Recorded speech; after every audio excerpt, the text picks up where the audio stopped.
হারিস চৌধুরী কোথায় এ নিয়ে চলতে থাকে নানা আলোচনা। বছর দুয়েক আগে গণমাধ্যমে খবর আসে হারিস চৌধুরী দেশেই আছেন, তবে রয়েছেন আত্মগোপনে। এরপর মাহমুদুর রহমানই কি হারিস চৌধুরী? গেল 4 বছর ধরে ঘুরে ফিরে এসেছে এমন প্রশ্ন। বাবার মৃত্যুর ধোঁয়াশা কাটাতেই হাইকোর্টের দ্বারস্থ হন হারিস চৌধুরীর মেয়ে। মরদেহ উত্তোলন করে ডিএনএ পরীক্ষার নির্দেশ দেন আদালত। পরে ডিএনএ পরীক্ষার রিপোর্টে দেখা যায় কথিত মাহমুদুর রহমানের নামে দাফন করা ব্যক্তি হারিস চৌধুরী। গত সরকার দাফন দিয়েছিলেন এবং আমাদেরকে ওনার প্রকৃত পরিচয় উদ্ঘাটন করতে বারণ করেছিলেন এবং জোর করে খুবই দ্রুততম সময়ের মধ্যে ওনার মূল পরিচয় গোপন করে তাকে সাভারের বিরুলিয়াতে একটি মাদ্রাসায় দাফন করতে বাধ্য করেছিলেন।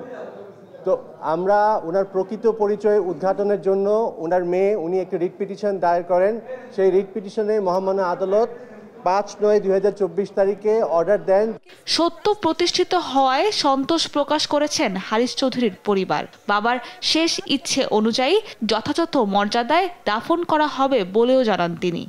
সত্য সূর্যের মতো আব্বুর ব্যাপারে যে সত্যটা, সেটা এই 3টি স্টেজের মধ্যে দিয়ে গেছে, অগ্নি পরীক্ষার মধ্যে দিয়ে গেছে। আমি শুরু থেকেই বলেছি, আমি দাফন করেছি নিজের হাতে, আমার বুকে আমার বাবা মারা গেছেন এবং সেই সত্যটা বেরিয়ে আসলো। এটা দুঃখজনক যে আমাকে এটার মধ্যে দিয়ে যেতে হলো।